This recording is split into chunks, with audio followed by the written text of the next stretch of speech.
my supervisor, hard at work. She usually watches everything I do, but she's getting tuckered out because I've been working so much lately. She wants to take a little siesta. Well, what is this video today all about anyways? Well, if you were with me last time, I showed you how to install this door handle and this paddle handle, and I gave you some tips along the way for that. For that video, what was it? I installed this weather stripping, brand new weather stripping. I show you how to cut that and fit it in there and get it lined up all nicely, fitting nice and tight down the sides and stuff. Man, you got to start watching these videos on these episodes. Now this particular video, I'm gonna install a door handle on this door going out into the garage. Okay, so if you want to watch that, stick around.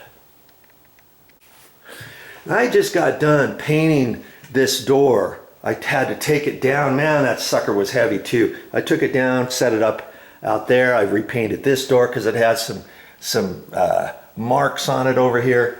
And I did all that, and that's all on my channel too. And then I waited for 2 or 3 days for this paint to cure.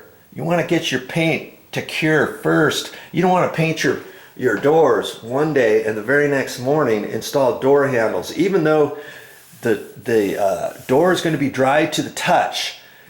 It's skinned over nice, but if you tighten up your door handles on something like that, it could push nice and snug on your skin of your paint, and then it could get to the back side, and then you won't even know it when you're installing it, but you'll know it next time you get ready to take those doorknobs off, because you'll have the mounting screws taken off, and you're going to be like, how come this thing's not coming off the door?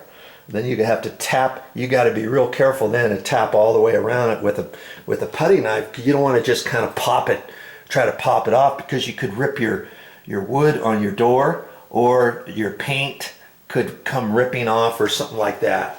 You really don't want to do that. So I waited a few extra days to do that, and now I'm kind of wondering which door handle to install. I got 2 different ones here, and they're basically the same paddle type handle, okay? Because inside the house we decided to have all new paddle handles, and so after I got done painting all the doors, these were gold, brass, shiny gold, and for the hinges and the door handles. And Mommy, she wanted the nickel finish, so we replaced, when I got done painting all the doors, before I reinstalled them, I put new hinges on, the nickel finish on the paddle handles and all that. Well, because this is the garage door. Normally, garage doors, well, lots of times they'll have 2 handles.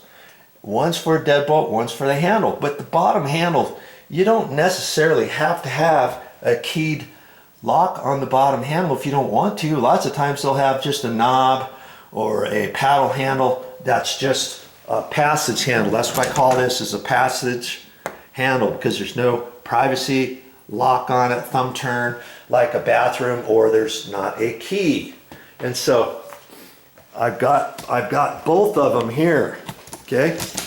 And I'm gonna see this. The keyed one costs, I don't know, $40, $50 or more, depending what brand you get. The key lock is in there, and it's got a thumb turn on it. And the funny thing about these levers, locking levers, or even knobs for that matter, you want to make sure, you want to check it out, because the old one that was on here, I should have showed you what it was doing, but I've already put it up in the attic. I mean, it's still good. I can use it on another job or something. But lots of times the handle, this will either pop out, or maybe it's a thumb turn and you just turn it to lock and turn it to unlock. Well, lots of times in the locked position, you want to be able to be on the other side of the door, and or when it's in the, yeah. What am I trying to say here? Okay, let's say this door I don't want to confuse you here, okay? Let's say you've got the door closed and you come in for the night and you've locked it, okay?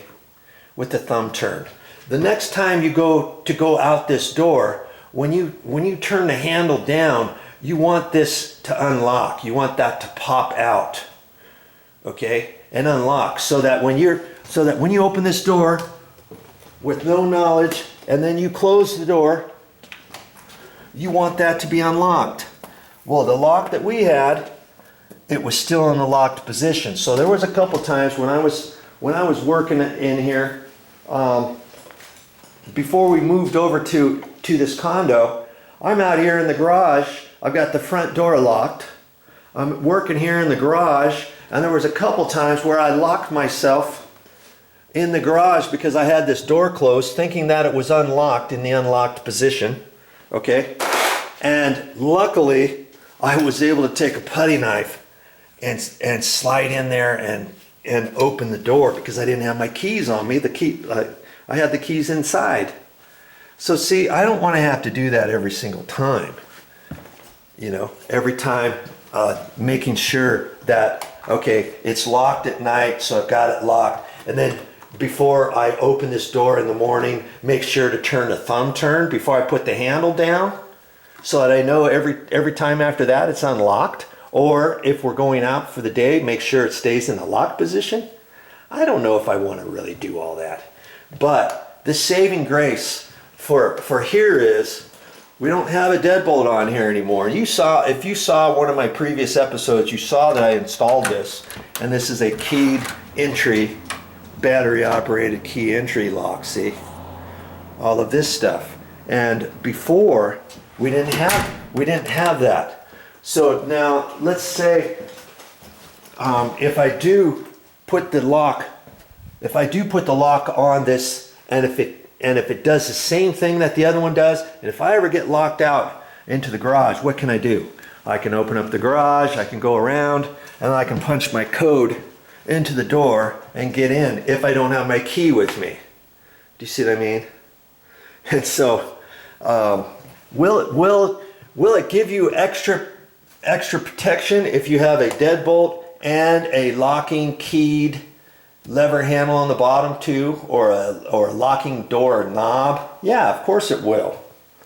You know, and so lots of places decide to do that. So I'm going to get this in, and before I open this one, because see, I may not use this one at all. Okay, I'll probably end up taking it back to the store, I think. Oh, look at that. Ah, okay.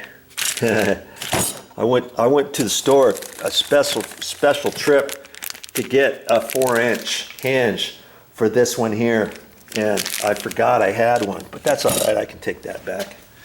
And okay, so I'm gonna open this one, and then I'll install it and see what happens. Okay, stick around. We'll get this installed and figure this out. And speaking of Home Depot, here's a news flash. Whenever you go to Home Depot, you know, I lots of times I would just get whatever I thought I needed, and then I would have a stack of receipts. And then next time I went back to Home Depot, I would bag up a few things that I know I didn't need. Then I would go to the return desk, and then I would return those. They'd give me a little Home Depot card that I'd have to use. They wouldn't give me cash back, obviously, because I didn't have my receipt. And I was always fine with that. They've done that for years, because I would be in Home Depot anyways getting more stuff, right? Well, just the other day they said, hey, we're not doing that anymore. Anytime you want to bring something back, you've got to have the credit card that you paid with, or you've got to have the receipt. So that's just kind of a heads up for you. Okay, all right. So I'm gonna open this, and you know, we got these handles. Most of the time when I install a lever handle, I get Schlage, and the Schlage ones look just like this, but I was looking at this and it said lifetime. And so I thought, hey, I'm gonna try this. This is called Defiant.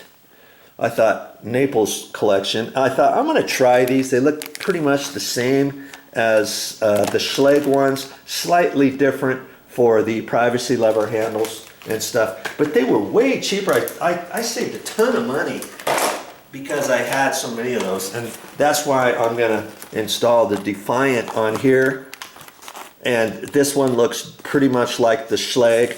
Of course, the lifetime membership, or the lifetime, oh, this is lifetime. And I'm just looking at this here, see this? This is matched for keyed, what does that say? Matched for, oh, matched for keypad something. And I ended up getting a deadbolt. I ended up getting the deadbolt too. And I don't know, see, sometimes if you get this and a deadbolt, they might have matching ones, matching keyed ones, if you just look for them. And I'm not sure.